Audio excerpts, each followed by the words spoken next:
ingin selalu bersekutu denganmu, menikmati hadiratmu.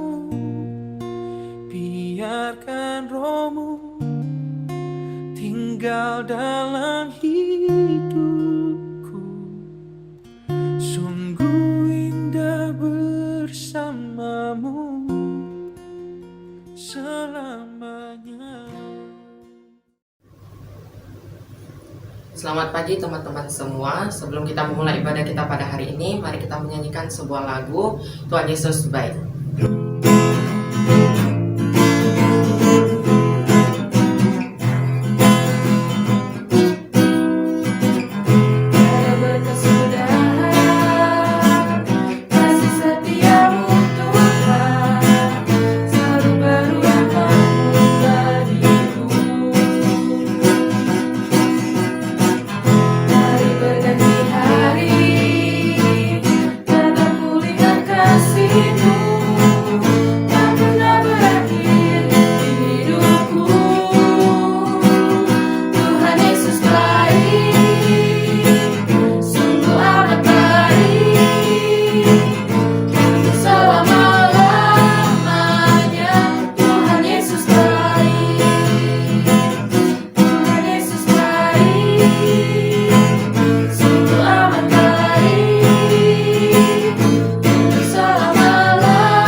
Mari kita bersatu dalam doa.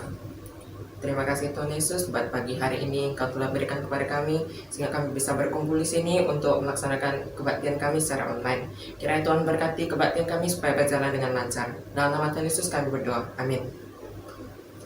Sebelum kita mendengarkan firman Tuhan, mari kita menyanyikan lagu Manis Kau Dengar.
Teman-teman selamat pagi, Shalom untuk kita semua, selamat Natal dan Tahun Baru juga ya.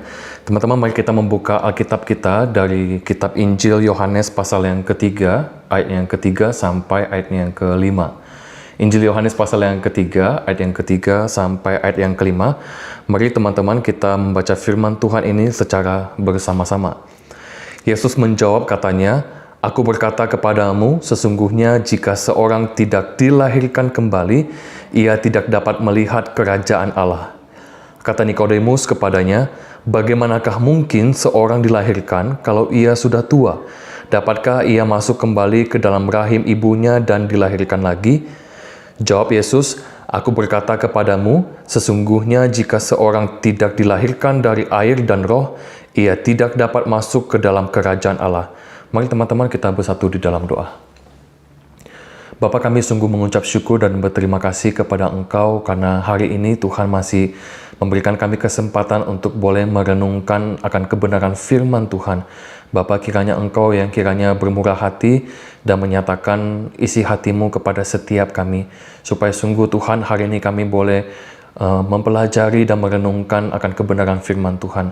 Biarlah apa yang menjadi keinginan Tuhan, kesukaan Tuhan, dan apa yang ada di hati Tuhan, itulah yang hamba-Mu sampaikan kepada teman-teman semua Tuhan. Inilah doa kami Bapa, kami sambut firman Tuhan dengan penuh ucapan syukur. Hanya di dalam nama Tuhan Yesus kami sudah berdoa dan mengucap syukur. Amin. Teman-teman, saya memulai khotbah ini dengan sebuah pertanyaan. Mengapa kita harus lahir baru di dalam Kristus?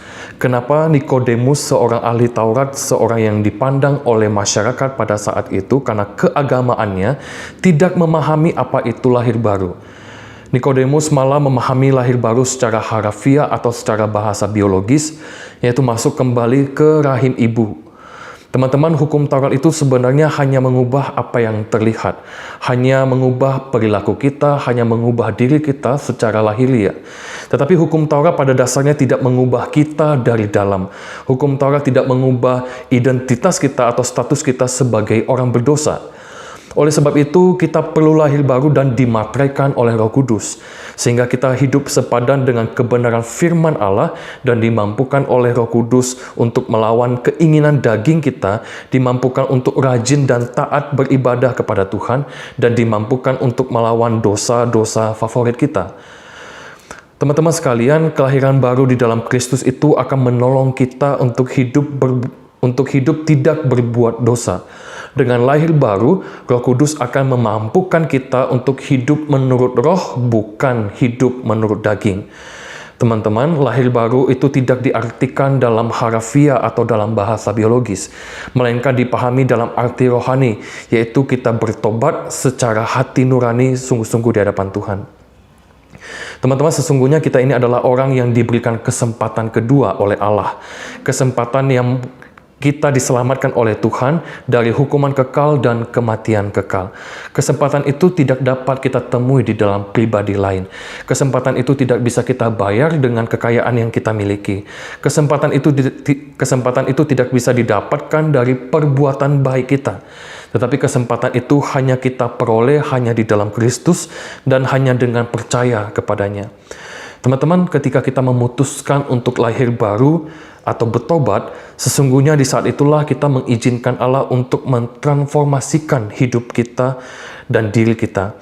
Membiarkan Allah untuk mengikis manusia lama kita, mengikis keegoan kita dan keakuan kita. Kita tuh diproses untuk dikuduskan oleh Allah secara terus-menerus di dalam keseharian kita di dalam Kristus. Kita harus meninggalkan kehidupan lama kita, menanggalkan perbuatan-perbuatan yang jahat, kebiasaan-kebiasaan yang tidak benar.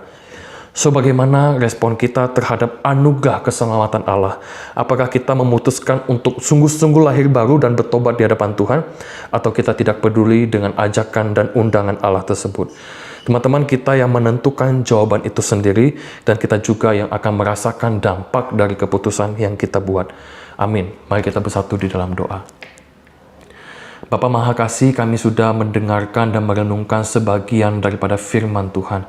Tuhan, kiranya Engkau yang menolong kami untuk mengerti akan kebenaran firman Tuhan, dan kami rindu juga Tuhan Engkau menjamah setiap hati kami yang telah mendengarkan firman Tuhan, supaya sungguh Tuhan kami dimampukan dan dikuatkan tekad kami untuk sungguh-sungguh lahir baru di dalam Tuhan, bertobat secara hati nurani kami, meninggalkan manusia lama kami, dan kami mau mengizinkan Roh Kudus untuk berkarya dan bertahta di dalam keseharian kami, di dalam tingkah laku kami, dan di dalam perkataan kami.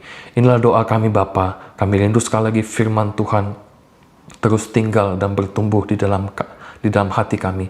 Mampukan kami untuk boleh melakukan kebenaran-Mu ya Tuhan. Inilah doa kami Bapa. Hanya di dalam nama Tuhan Yesus kami sudah berdoa dan mengucap syukur. Amin. Teman-teman, Tuhan Yesus berkati kita.